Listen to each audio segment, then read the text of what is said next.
Tainted Liberation RK equals Part 5 RK equals Coronet City, Corellia, CSU 251,443 was one of the thousands of Confederate droids upgraded to be a state-of-the-art killing machines deployed on Corellia. Like most of the better units deployed for the trap, Command kept it, along with its subordinate units, as a part of the ready reserve, prepared to counterattack at a moment's notice. Taking the brunt of the initial enemy onslaught was the job of regular, comparatively lightly upgraded CIS formations. They were heavily dug in and supplied with various heavy weapons. That state of affairs mitigated or outright neutralized many of the disadvantages the older models had when facing enemy units with up-to-date gear and training. It was no surprise that the trap worked. Organics often allowed themselves to be influenced by useless things like emotions, which were to be exploited when feasible to get a tactical advantage.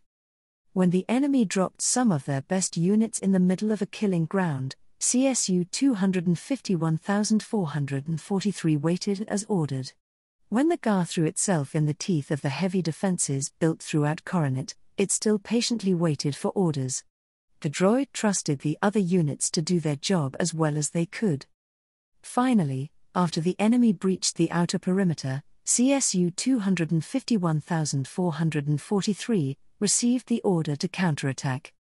Roger, CSU 251,443 vocalized dully and sent a confirmation up the network. Besh 1, it told its subordinates and waited for the covering force to advance. Soon, 1,000 metal feet marched forth. There were some rare upgraded B-1S, now obsolete and left as ship crews and support personnel. The bulk of the covering force consisted of the much more formidable super battle droids. In their newest iterations, they lived up to that name. They were now heavy combat platforms meant to be deployed in the fiercest of fighting and not only survive but win. Most of those in the covering force were the brawler version, sacrificing speed and mobility for heavier defenses, including a weak shield. Their primary job was to absorb and dish out punishment, thus shielding other units. CSU 251,443 and its companions exploded in a burst of movement, sprinting from cover to cover. Every time they reached a new defensible position, they took an overwatch post, scanning for enemy movement, and providing cover for more units like theirs. The bouncing movement continued until they all reached the front, where they sprinted for cover or better vantage positions depending on their weapon loads. The sharpshooter, anti-tank and anti-air squads needed elevation, while the regular infantry like CSU 251,443's group hugged the ground seeking any defensive advantage they could find. Destruction was to be avoided if practical because once you were rendered not operational, you could no longer kill the enemy. Besh 1 worked as anticipated. Most of the advanced units reached counterattack positions, while the regular droids took the brunt of the casualties. The smoke and other counter-measures deployed by both sides at the point of contact did help as well. This was one of the secondary breaches in the line, CSU 251,443 noted. The primary enemy thrust was almost halfway across the city, complete with Jedi support. That one was more successful than anticipated. Command was moving reinforcements from nearby sectors to contain it if at all possible. Thus it was imperative that CSU 251,443 and the company contain the secondary threat vectors. Moments after contact, it became clear that while the enemy might be outfitted with new GAR gear, most of them were unsure of how to best use it. The movements of the advancing armored figures were often stiff, and too careful as if they were deliberately trying not to overcompensate. Here and there, a small number of organics moved with the smooth precision of beings accustomed to their armors. Those were veterans, or at least better trained troops, and thus primary targets. CSU 251,443 aimed and let out a quiet electronic warble telling the rest of his unit that he was ready. 5 identical warbles answered him over the next few seconds and the droids opened fire. Dozens of other fire teams had the same idea. Within moments of unleashing the counterattack, almost all veterans among the enemy infantry fell victim to concentrated blaster fire. The leading vehicles fared little better. Missiles streaked down from nearby buildings or went for their flanks shot by the droids among the rubble. Tanks and IFVs blew up one after another, turning the breach in the line into a slaughter. CSU 251,443 estimated that they were killing, or at least neutralizing, the enemy in the area faster than the GAR could reinforce this area. At that rate, they could hold out as long as they had ammunition. Instead of annihilating the bulge, the droids decided to lead it as an enticing target for the enemy to attack.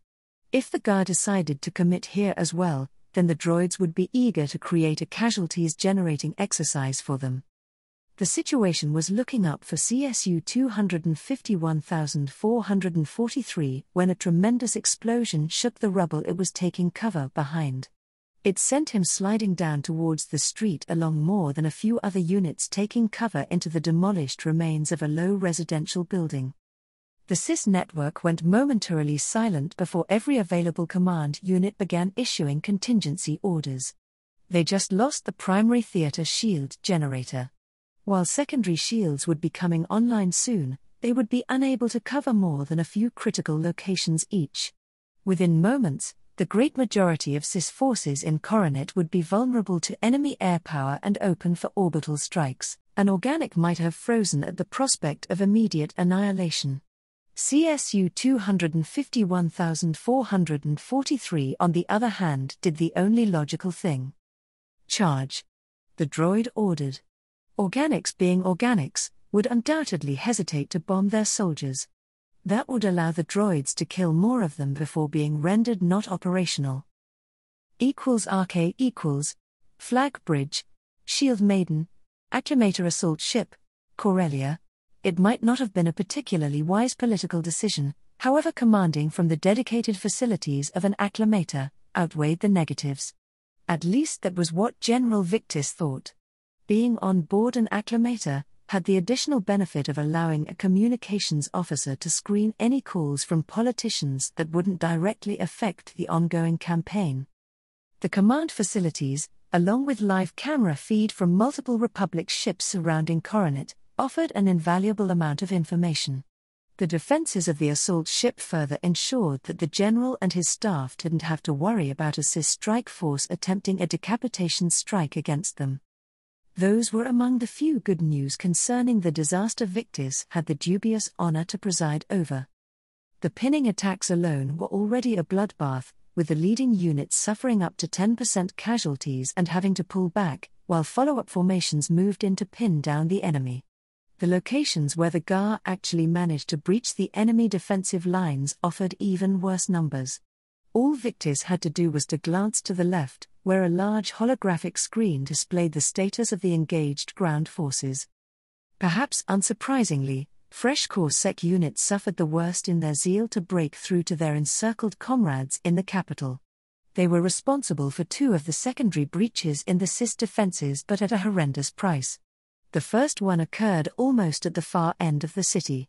It was spearheaded by Marines seconded from Corellian naval units that survived the fall of the system by retreating. A powerful Confederate counterattack had that breach contained. Despite that, the local commander cold-bloodedly kept feeding people into the fire to keep the enemy reinforcements busy there. It was notable that all heavy units in the area were on the move to support other breaches, save for a single armored battalion kept as a mobile reserve.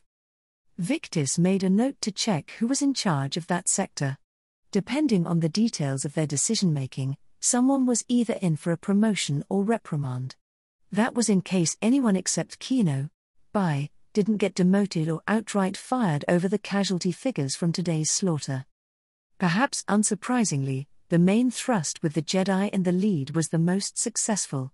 First, it had the most support in the form of constantly flowing in reinforcements. Second, whatever space magic GAR's Supreme Commander had at his disposal seemed to serve him better than it did most Jedi. Otherwise, either Kenobi would already be dead, like almost all Corellian Jedi, or there would be more of the latter running around. That might have made this battle a bit easier and cheaper to win. At that rate, He might wish for 10 or 20 clone legions to throw into the fire, Victus chided himself. Of course, the major difference there was that there were more than 20 such legions in the system waiting for deployment orders. However, the political situation, along with the actions of their brothers earlier in the war, made them unusable on Corellia. Loyal Jedi were much more limited resource. We've got a major detonation within Coronet. Major power fluctuations all over the region. Enemy theater shield is falling. Confirm that. If the shield is down, I want Aurora contingency implemented immediately. Victus barked in excitement. That was it.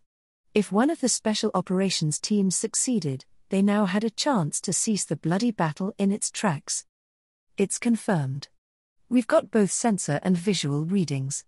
The enemy theater shield is collapsing. Alarms blared throughout the ship. All hands, prepare to launch small craft. The captain's voice cracked over the internal communications system.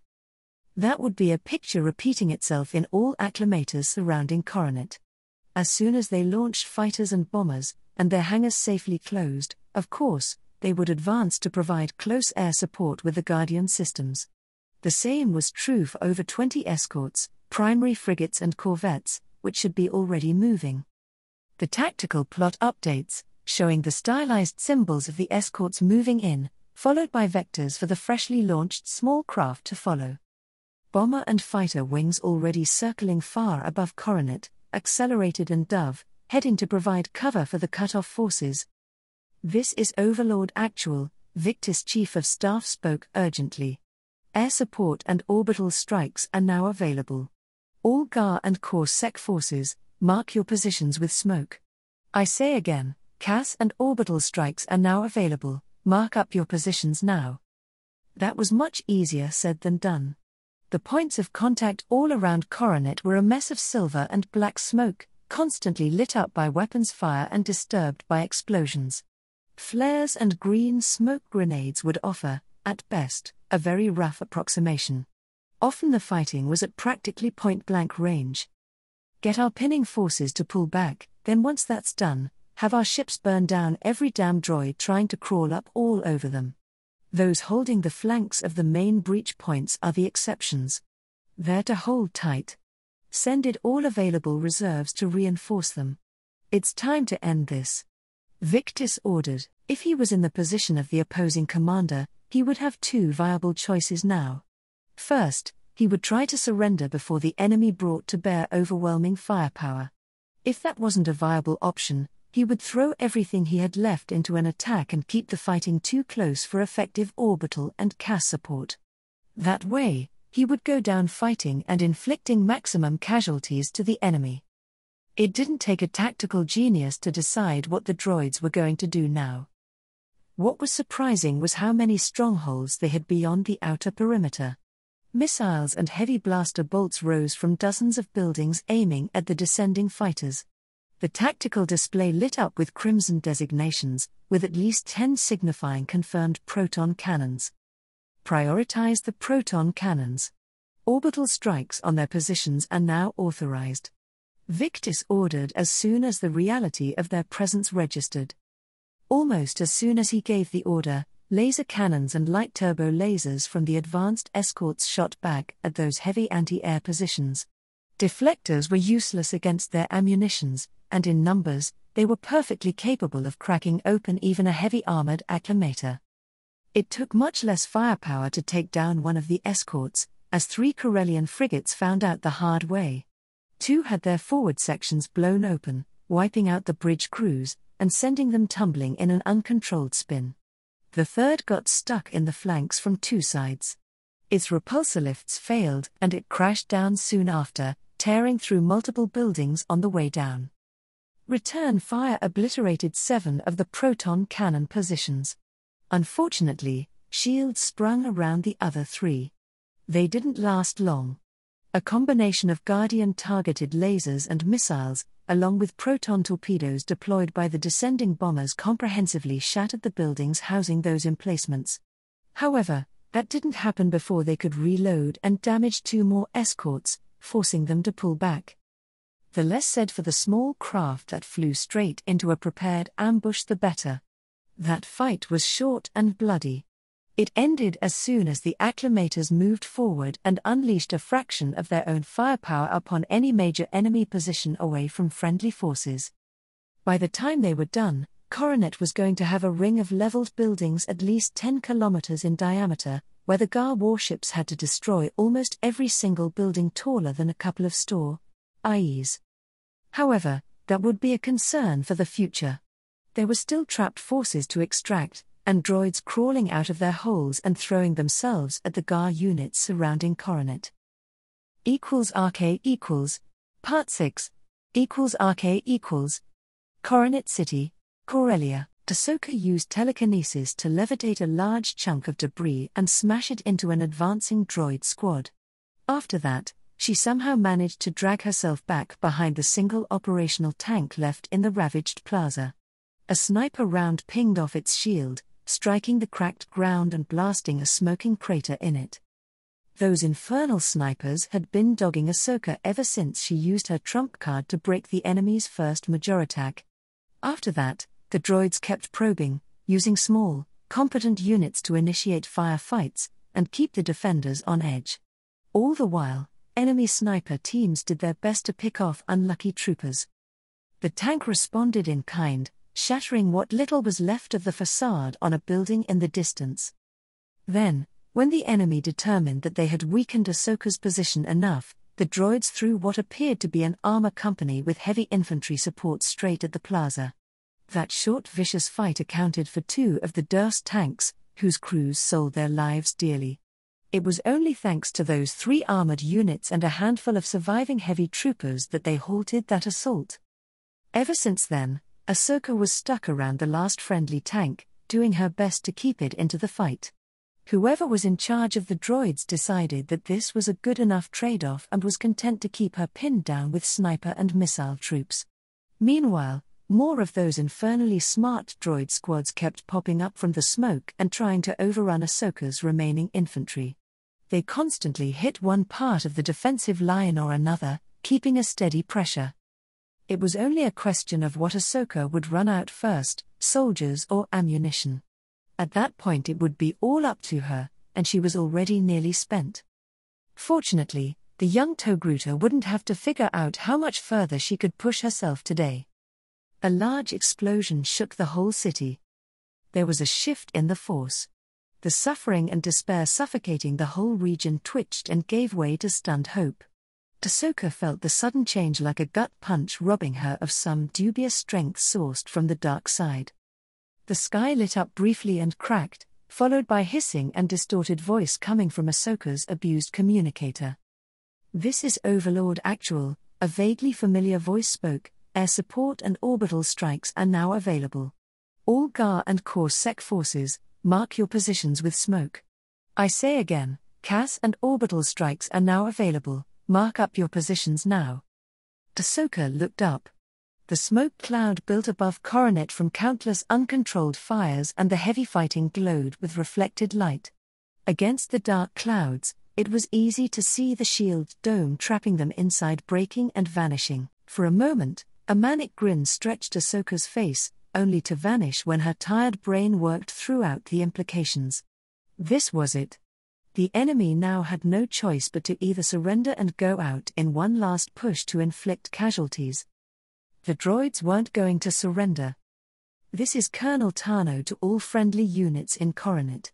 Brace for immediate heavy SIS attack." It took Ahsoka painfully long to switch her comm to general broadcast with as much power as it could. "I say again." The howl of engines and the crack of supersonic flyers descending upon the city drowned out Ahsoka's voice. Republic fighters and bombers plunged down through the dark clouds.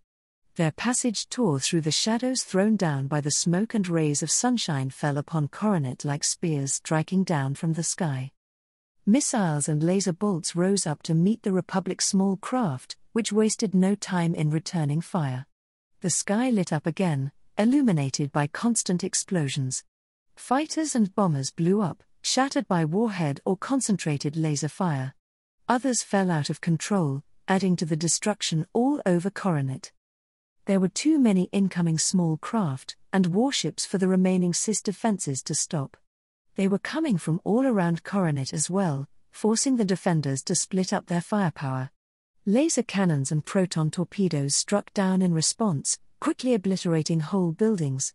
Soon, corvettes and frigates approached the city and unleashed their own firepower, met by concealed enemy emplacements holding heavy cannons. Massive explosions shook the ground as the Gar ships laid to waste whole districts. Here and there, a mortally wounded corvette crashed down, obliterating everything in its path. For those in the heart of the maelstrom, it was like someone unleashed the 9 Corellian hells upon them. At that moment, all remaining droids in the area threw themselves at Ahsoka's position, firing and advancing at rapid pace. Despite the onslaught of sensations striking all her senses, Tano had just enough presence of mind left to blindly search for a flare on her kit. When her fingers closed around its distinct form, she tore it off her belt and ignited it, and began waving it. More flares popped up around her, designating small clusters of survivors. The enemy saw that as a challenge, and focused their efforts on those very visible targets. A pair of fighters roared above the plaza, followed by sharply decelerating Y-wing. A missile clipped the wings of the trailing torrent, which spun out of control and crashed out of sight. The bomber pilot ignored it all, leveled their craft, and opened fire on the droids in the open. Explosions blossomed all around the plaza, then the Y-wing was past them, its passage rattling everything in its wake. Another pair of fighters followed, flying too low to be safe at the best of days. Their laser cannons blew up a few droid squads, then they were passed as well, leaving the infantry to fend for itself.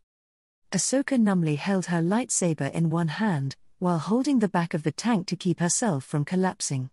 One way or another, this was the end, and she was useless. She was too exhausted to move, much less fight, or even think clearly. That realization burned harder than her numerous contusions. A new shadow fell upon the plaza. Searchlights illuminated it, turning the dubious twilight into high noon during the summer. Ahsoka's tired mind finally registered the form of an intact Corellian corvette hanging above them. It was close enough to see Guardian emplacements shifting in search of targets. A moment later they opened fire, and it was only Tano's helmet's lenses that kept her from going blind. The plaza shook again, and the droids burned. Some time later, Ahsoka still clung for dear life for the back of the tank. She blinked white spots off her eyes. All she could hear were constant, unceasing explosions, and dull whining. There were armored figures right beside her. Ahsoka tried to stand up and stumbled, only her death grip on the tank's back kept her from collapsing. "Anyo? Colonel Tano, are you all right?" Someone was shouting at her. Ahsoka could hear the words, but they had no meaning in her jumbled mind. "Get a medic over here." That was a female voice carrying authority. Ahsoka blinked again, struggling to focus. "Colonel Tano, can you hear me?" the voice repeated. This time, Ahsoka understood and slowly nodded. "Good. I'm Major Kenra, 2nd Battalion, 3rd Coruscant Infantry Division. We're here to relieve you. Can you give me a status update on any friendly forces in the area?" Ahsoka's unfocused eyes looked at the Major wearing a modified clone armor, then briefly focused behind her. There was an acclimator stealing most of the sky. Its hangar was opened, and busy launching all kinds of LARTs and shuttles. Tainted Liberation =RK equals Part 7 =RK equals Observation Deck Shield Maiden Acclimator Assault Ship above Coronet City, Corellia. A large uneven circle of the ravaged building rose from the ground like rotten, gnarled fingers, pointing accusingly at the sky.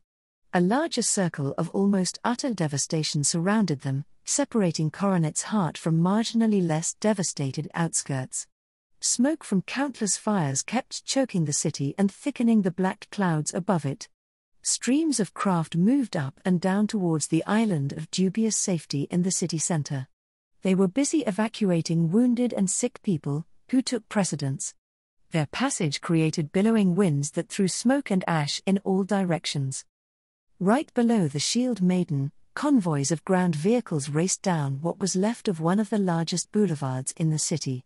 Relatively intact divisions held that lifelines extended flanks, backed up by a murderous amount of air support. More acclimators and lighter ships hovered above the ravaged city, while ground forces cautiously advanced towards the center. They had broken the siege of Coronet, yet fully securing the city was nowhere in sight. There were dozens of smaller CIS incursions on Corellia alone, and they all needed GAR and Corps SEC's attention before anyone could even think about liberating the other 4 of the 5 brothers. Hells, just clearing Coronet from the remaining droids and any other nasty surprises left by them would take a lot of precious time, General Victis thought. The Corellian general turned his back on the observation window and wearily made his way to the center of the deck. The former bridge of the Acclimator now spouted a well-stocked bar, lounge, and more importantly, a state-of-the-art communication suite. The latter was particularly useful, while Victis' staff and the ship's captain were busy coordinating the evacuation and Coronet's cleanup operations. The general activated the comm suite, entered his credentials, and waited for the security check to complete. When that was done, multiple crisp holograms came to life, giving him access to up-to-date data from his staff. Soon, more images would pop up for a quick conference concerning the battle. First, Victis focused his attention on the updated casualty reports. They were grim reading and largely inconsistent. While casualties were heavy all around, some units got away lightly enough to be considered combat-capable by anyone's standard. Other units sustained casualties that by all means should have seen them break long before they lost that many soldiers and material. The attached notes and preliminary Rs showed that there were certain commonalities among the most gutted formations. First, they were usually the least experienced. Second, due to the breakdown in communications and having to feed in platoon and company units in the fighting at a steady pace due to terrain constraints, larger units would continue to commit troops to the fighting even when under more conventional circumstances command would consider them no longer combat effective. The worst offenders were battalions and regiments that couldn't scrape up more than a company or 2 of combat-capable troops when pooling in all survivors from their frontline troops. A few units were notable exceptions in how they lost much of their roster in mere hours of intensive fighting. The first group here were the spearhead units, which fought until rendered combat ineffective only to create an opening for the follow-up echelons. That blood! Why, strategy had even worked in creating breaches in the enemy lines, though the price was astronomical. The second group was the poor bastards who made the orbital drop above Coronet. A conservative estimate had them suffering up to 90% casualties when they had dropped straight into the trap. The only real surprise there was that despite all odds, elements of that advance force managed to consolidate and reach the core sec defensive lines, where they held their position against everything the CIS could throw at them until relieved. There would be unit-wide citations and awards for the survivors there, though Victis suspected that those would be very cold comfort for anyone who survived that cauldron of a battle. The turbo lift doors leading to the observation deck opened with a quiet hiss to reveal an exhausted-looking General Kenobi. GAR's Supreme Commander slowly walked out of the elevator and headed for the holoprojector. He wore a simple dark green field uniform that was not a perfect match for him. The Jedi's blonde hair was still wet and his haunted eyes had a distant stare that Victis was painfully familiar with. "Sir." The Corellian saluted. Kenobi blinked and stared at him for a long moment before shaking himself and returning the salute. "General Victis," he nodded tiredly, "you did a good work today." "It wasn't good enough, sir," Victis answered after glancing at the constantly updating casualty lists. "The enemy gets a vote too, and we had to play by their rules," Kenobi pointed out. Coronet was a trap, that much was painfully obvious. The civilians and core sec units cut off in its center, a bait the GAR had to go after. Kenobi stopped at the other side of the hollow tank and looked over the displayed data with weary eyes. "We can't afford many more such victories," the Jedi muttered. "Neutralizing the other CIS strongholds on Corellia will have to wait. We need time to reform many of our frontline units and allow them to recover." It was either that, or deploying clone legions on Corellian soil, but that was a political non-starter. The Director General might disagree, sir. Then she'll have to find the forces to do it without suffering unacceptable casualties somewhere else. Kenobi didn't raise his voice, however, there was an edge to his tone. Speaking about the devil, 2 more holographic images popped up above the hollow tank. General Hugh's stark face appeared closer to Victus. The Corps Sec commander looked less than happy at the way they won. The same could be said about the Diktat. Shyla Mericope didn't look like she was trying to rein in her fury. General Kenobi, General Victus, the Diktat gave them a sharp nod. When we accepted Republic aid in liberating Corellia, this wanton destruction wasn't what we had in mind. Please explain yourselves. Victus kept his face impassive. And so the political nonsense begins, he bitterly thought. If Coruscant was anywhere this bad, and the general was pretty sure it was worse there, it was a small wonder the Republic hadn't flown apart yet, instead of finally getting itself into gear. Considering the constraints we had to operate under, we did better than my personal expectations, General Kenobi shot back, in a way that was less than diplomatic. What you're seeing here, Diktat? He waved at the holograms showing live streams from the city. It's going to repeat itself all over the core as we liberate it from the separatists. It's going to be worse on the other 4 planets they still hold in this system. From a purely military perspective, the only sane option is to cut off and ignore all major concentrations of separatist ground forces as we retake systems, and concentrate on reducing their navy and industry. Realistically, such a strategy is politically unacceptable, as people keep telling me. What we're looking at is a bloodbath and destruction at a scale this galaxy hasn't seen in 1,000 years, and it won't be happening out in the rim where people in the core can ignore it. It will be right here. From Corellia and Duro, all the way to Fondor, Bestine, and Alantine. Hundreds of old, well-developed worlds will see devastating fighting in their cities. At the same time, the separatists will have a free hand to rebuild and come at us for one last decisive clash. That's what we have to look forward to, Diktat. It's going to be attrition warfare of the worst kind, and only the other side now has access to disposable troops. The silence following Kenobi's outburst was deafening. RK equals. Part 8. RK equals. Chancellor's Office. Senate Building. Coruscant. Satine briefly glanced through the windows behind her desk. An Actomator assault ship hung above the Senate Building, barely visible from her vantage point. By now, its presence was a painfully familiar sight, making it just another part of the cityscape. The same was true for the few escorts constantly present above the governmental district containing many of the institutions and people supposed to keep the Republic running. That was a sign of the times. Even Coruscant, the supposed beating heart of the Republic, was anything but safe these days. There were secessionist, if not Confederate enclaves, mere hours of hyperspace travel away. While all of those were under close watch and often blockaded by the stretched Republic Navy, no one was taking chances by leaving critical political or industrial targets open for another surprise attack. As a consequence, the GAR was stretched thin, and the situation worsened with every liberated or captured system.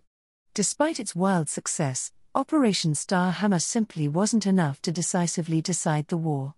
The Confederacy refused a decisive battle at the Republic's terms. By doing that, they most likely avoided giving the GAR the one chance it had for a clear military victory. The painful truth was that despite its apparent strengths, both the GAR and the Republic, or what was left of it, were hollow and brittle. After the losses sustained during Star Hammer, most of Satine's dubious allies would no longer offer their SDFs for offensive actions. Without those raw numbers, the GAR simply lacked the sustained might to win the war. This was the one thing that betrayed the Republic again and again: core politics. Satine was already sick of those, yet there was no end in sight for her. As if that wasn't bad enough, the Chancellor already had a large stack of documents, memos, and demands pointing at a singular fact. Most of her allies wouldn't be sending even a token force for the liberation of Mandalore when the time came, citing the need to rebuild forces lost under Vale's leadership.